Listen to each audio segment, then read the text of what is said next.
I'm 31 now, and until just a few months ago, I thought the hardest part about having relatives involved in your work life was dealing with awkward small talk at holiday dinners. But I was wrong. The real danger comes when the person you've supported for years has secretly been waiting for the perfect moment to tear you down, and uses your generosity as the weapon. This is the story of how my stepbrother tried to ruin everything I built, and how his betrayal backfired into the harshest lesson he'll ever learn. Garrett, my stepbrother, is 3 years younger than me. We've known each other since childhood.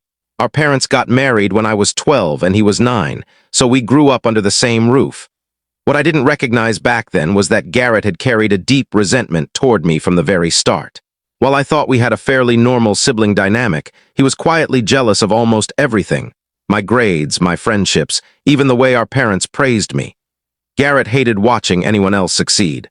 If I came home with an A, he'd make sure I got in trouble for something unrelated.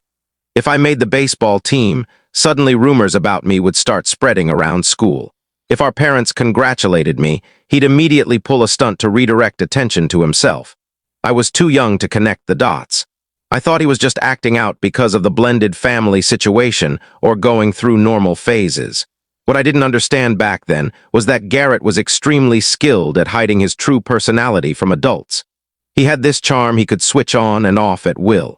Around teachers or parents, he came across as the sweet but misunderstood younger brother who just needed extra encouragement.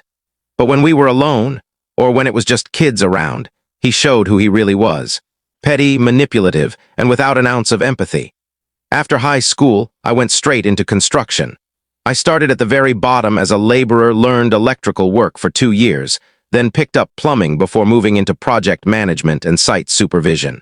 By working hard, I climbed up from grunt work to crew chief, then project foreman, and eventually site superintendent for a mid-sized commercial construction company. I spent nearly a decade earning my way into running teams of 30 men on big projects. Garrett, meanwhile, spent those years drifting in and out of community college and low-level jobs. What I didn't realize was that during this time, he was also watching me closely, studying my career path and quietly looking for ways to discredit me. He would ask our parents oddly specific questions about my work, then twist that information into stories that made me look arrogant or undeserving. He told people that I got promotions by playing politics, not because of skill, and spread lies that I mistreated my crew. By 26, Garrett lost his retail job. I can't share the full story here, but if you want the whole truth, the full video is in the description below. And don't forget to like, follow, and subscribe for more.